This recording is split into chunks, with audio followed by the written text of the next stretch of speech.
আজকে আমরা ত্রিভুজের সদৃশতার শর্ত নিয়ে আলোচনা করছি। সদৃশতার তিনটা শর্ত আছে। একটা হলো কোণ কোণ কোণ মানে অ্যাঙ্গেল অ্যাঙ্গেল অ্যাঙ্গেল সদৃশতা। এখানে কি ধরো আমি একটা ট্রায়াঙ্গেল এঁকেছি, এবিসি একটা ট্রায়াঙ্গেল, আর একটা ট্রায়াঙ্গেল এঁকেছি আমার পিকিউআর। পিকিউআর একটি ট্রায়াঙ্গেল। এখানে যদি angle A equal to angle B, angle B equal to angle Q, angle C equal to angle R, মানে এই ট্রায়াঙ্গেলের তিনটা অ্যাঙ্গেল, এই ট্রায়াঙ্গেল যদি তিনটা অ্যাঙ্গেলের ইকুয়াল হয় তখন ট্রায়াঙ্গেল দুটোকে আমরা সদৃশ বলতে পারবো। এটা হলো সদৃশতার প্রথম শর্ত, কোণ কোণ কোণ সদৃশতা মানে অ্যাঙ্গেল অ্যাঙ্গেল অ্যাঙ্গেল সদৃশতা। লিখবো কি ত্রিভুজ এবিসি, এটা সদৃশতার চিহ্ন ত্রিভুজ। সদৃশ লেখার সময় খেয়াল রাখবে তোমরা অ্যাঙ্গেল এ, এ কার সমান পি, তো এর জায়গায় আসবে ওই ট্রায়াঙ্গেলের পি আসবে, বি কিউ সমান এখানে বির জায়গায় ওই ট্রায়াঙ্গেলের কিউ আসবে, সি সি এই ট্রায়াঙ্গেলের আর এর সমান। এখন যদি দুটো ট্রায়াঙ্গেল যদি সিমিলার হয়ে যায়, সদৃশ হয়ে যায়, তো সদৃশ হলে আমরা বাহুগুলো সমানুপাতিক। সদৃশ হলে আমরা এরকম লিখতে পারবো, প্রথম দুটো পাবো এবি বাই পিকিউ, এখানে প্রথম দুটা নেব বিসি বাই কিউআর, শেষের দুটা এসি প্রথম আর শেষ এসি বাই পিআর। দুটো যদি সিমিলার হয়ে যায় তাহলে AB by PQ BC by QR equal to AC by PR. এটা হলো সদৃশতার প্রথম শর্ত। 2 নম্বর হলো এস এস এস সদৃশতা। এস এস এস সদৃশতা, এস এস সদৃশতা মানে বাহু বাহু বাহু সদৃশতা। এখানে যদি আমি এই ট্রায়াঙ্গেলের একটা বাহু নেই এবি, এই ট্রায়াঙ্গেলের একটা বাহু নেই পিকিউ, এটার অনুপাত, এই ট্রায়াঙ্গেলের একটা বাহু নেব বিসি, এই ট্রায়াঙ্গেলের একটা বাহু নেব কিউআর, এই ট্রায়াঙ্গেলের একটা বাহু নেব এসি, এই ট্রায়াঙ্গেলের একটা বাহু নেব পিআর। এখানে দেখা গেছে কি এই ট্রায়াঙ্গেলের তিনটা সাইড যদি এই ট্রায়াঙ্গেলের তিনটা সাইডের সঙ্গে যদি সমানুপাতিক হয় তখনও আমরা ট্রায়াঙ্গেল দুটোকে সদৃশ বলতে পারবো। তো এবিসি সদৃশ ত্রিভুজ। সদৃশ লেখার সময় তোমরা খেয়াল রাখবে এখানে এবি, এবি যেহেতু প্রথম দুটো আছে এখানে আসবে পিকিউ, বিসি বিসি সেকেন্ড আর থার্ড বিসি বাই কিউআর, এখানে সেকেন্ড যেহেতু কিউ থার্ড হবে। দুটা ত্রিভুজ যদি সদৃশ হয়ে যায়, সদৃশ আমরা কোনটা থেকে পেয়েছি, বাহুগুলো সমানুপাতিক পেয়ে ত্রিভুজটা সদৃশ পেয়েছি।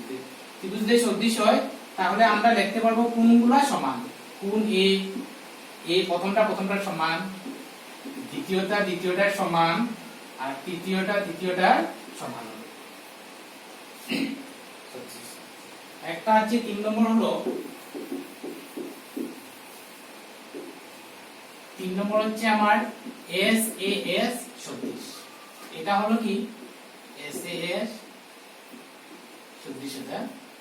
এখানে হচ্ছে আমি প্রথম বাহু নিলাম এবি, এখানে বাহু নিলাম পিকিউ, এখানে একটা বাহু নিচ্ছি বিসি, তার সঙ্গে নিলাম আমরা কিউআর, এখানে এবি বাই পিকিউ এটার অনুপাত, বিসি বাই কিউআর এটার অনুপাত। এই দুটা বাহুর সঙ্গে একটা কোণ হবে বি, এই দুটা বাহুর সঙ্গে একটা কোণ হবে কিউ। এখানে যদি ত্রিভুজের দুটা বাহু যদি সমানুপাতিক হয় আর তার মধ্যের কোণ যদি সমান হয় তাহলে ত্রিভুজ দুটো আমার সদৃশ হবে। এখানে মধ্যের কোণ হচ্ছে কোণ বি ইকুয়াল টু কোণ কিউ। যদি হয় তখন ত্রিভুজ দুটোকে আমরা সদৃশ লিখতে পারবো। তো এবিসি সদৃশ ত্রিভুজ।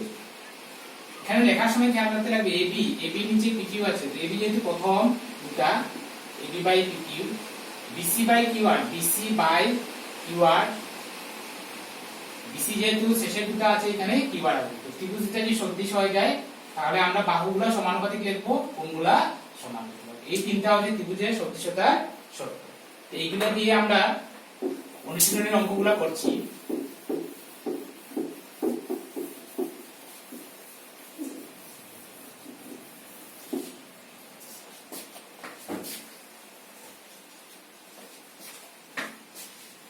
তো অনুশীলনী আমরা 6.3টা আরম্ভ করছি আজকে।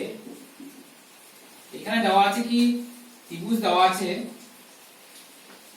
ত্রিভুজটা সদৃশ হয় না কি পরীক্ষা করতে লাগবে, আর উত্তরের সাপেক্ষে কোন শর্ত মতে সদৃশ হয়েছে তা উল্লেখ করতে লাগবে, আর সদৃশতার চিহ্ন ব্যবহার করতে লাগবে। তো 1 নম্বরটা নিয়ে নিচ্ছি আমরা। একের 1 নম্বরটা নিচ্ছি। একের 1 নম্বরটা হচ্ছে এখানে এবিসি একটা ত্রিভুজ, এখানে হচ্ছে পিকিউআর একটা ত্রিভুজ, এটা 60 ডিগ্রি, এটা 80 ডিগ্রি, এটা 40 ডিগ্রি, এটা দেওয়া আছে 60 80 40। ত্রিভুজটা সদৃশ হয় কিনা আমরা পরীক্ষা করব। এখানে কোণ এ কোণ বি দুটাই 60 ডিগ্রি দেওয়া আছে, তার মানে কোণ এ ইকুয়াল টু কোণ বি ইকুয়াল টু 60 ডিগ্রি, কোণ বি ইকুয়াল টু কোণ কিউ ইকুয়াল টু 80 ডিগ্রি, কোণ সি ইকুয়াল টু কোণ আর ইকুয়াল টু 40 ডিগ্রি। তাহলে দেখা যাচ্ছে যে এই ত্রিভুজের তিনটা কোণ এই ত্রিভুজের তিনটা কোণের সমান। তাহলে আমরা লিখতে পারি যে ত্রিভুজ এবিসি সদৃশ ত্রিভুজ, এর জায়গায় আসবে পি, বির জায়গায় আসবে কিউ, সির জায়গায় আসবে আর। এখানে কোন শর্ত হয়েছে আমরা লিখব এ এ এ মানে কোন কোন কোন সদৃশতার শর্ত মতো হয়েছে। তো 1 নম্বর,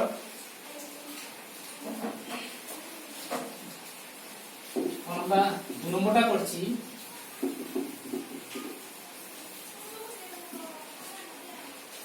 2 নম্বরটা দেওয়া আছে কি, এখানে ত্রিভুজ একটা দেওয়া আছে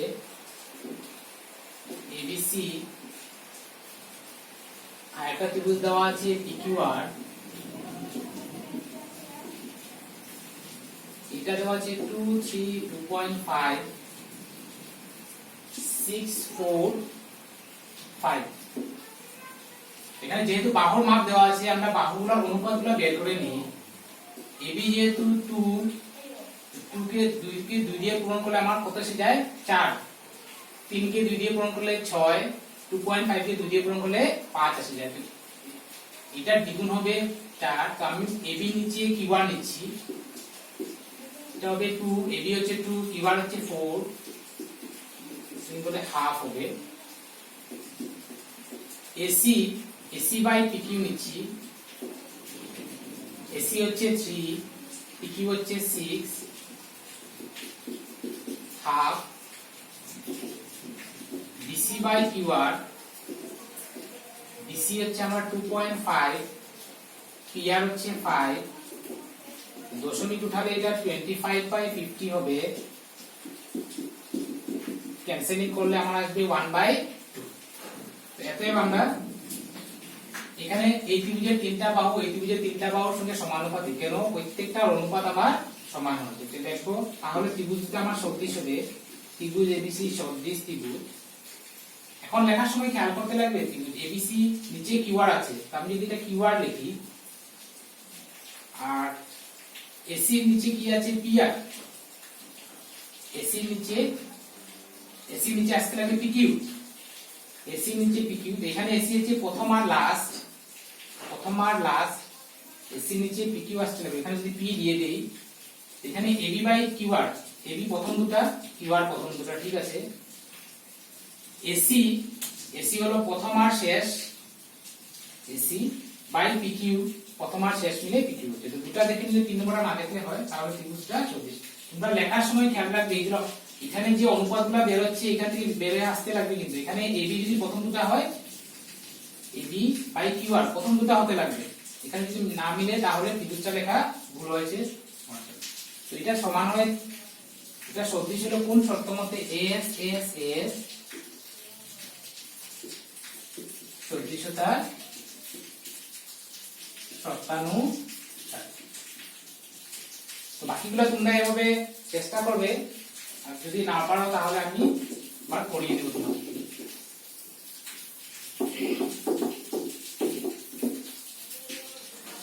এখন আমরা 2 নম্বরটা একটু চেষ্টা করছি। 2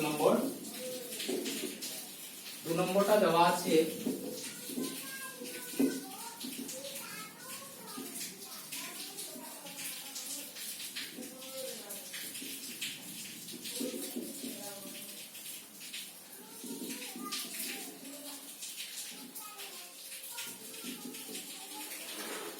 এখানে দেওয়া আছে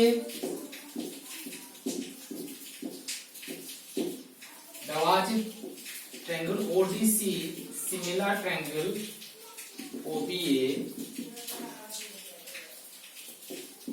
কোণ বিওসি ইকুয়াল টু 125 ডিগ্রি, কোণ সিডিও ইকুয়াল টু 70 ডিগ্রি, ডিসিও মান বের করতে লাগবে আর ওএবি এর মান বের করতে লাগবে। তো সমাধানটা করছি আমরা। আমাদের লাগে ডিসিও, ডিসিও মানে এই অ্যাঙ্গেলটা লাগে, আর লাগে ওএবি মানে এই অ্যাঙ্গেলটা লাগে। তো আমরা এখানে লিখতে পারি বিওসি কোণ বিওসি প্লাস ডিওসি, এই দুইটা কোণের সমষ্টি 180 ডিগ্রি। যেহেতু এটা সরলরেখার উপর আছে 180 ডিগ্রি, লিখতে পারবো যেহেতু সরল কোণ। বিওসি দেওয়া আছে 125 প্লাস ডিওসি,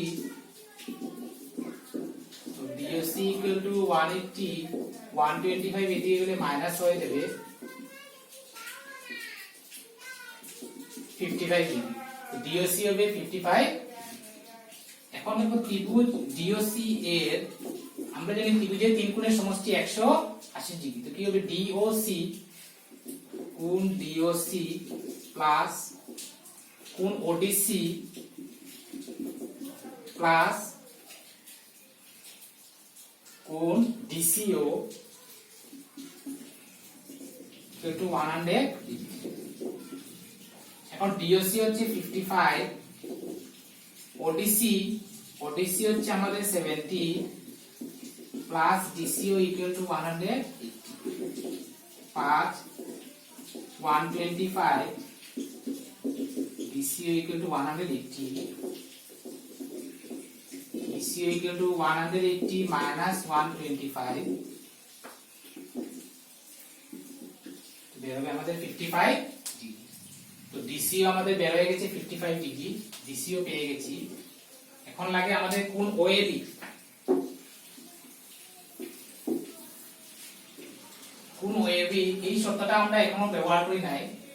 তো লিখবো কি যেহেতু ত্রিভুজ ওডিসি সদৃশ ত্রিভুজ ওবিএ, আমরা জানি কি দুটো ত্রিভুজ যদি সদৃশ হয় তাহলে কোণগুলি সমান। তো আমরা লিখবো কি কোণ দুটো ত্রিভুজ সদৃশ, সদৃশ হলে আমি যদি এখানে লিখি ডিসিও, ডিসিও ডিসি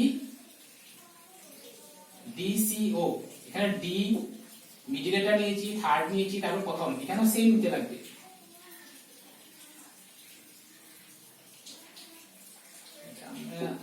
এটা দিলে আসবে না, তাহলে আমরা লাগি কি ওএবি, আচ্ছা এদিকে আমরা ওএবি নিয়ে নিই, ওএবি ওএবি প্রথম 3 নম্বর 2 নম্বর, এখানেও সেম নিতে লাগবে কিন্তু প্রথম 3 নম্বর 2 নম্বর, ও সি ডি, এগুলো তোমরা খেয়াল রাখবে।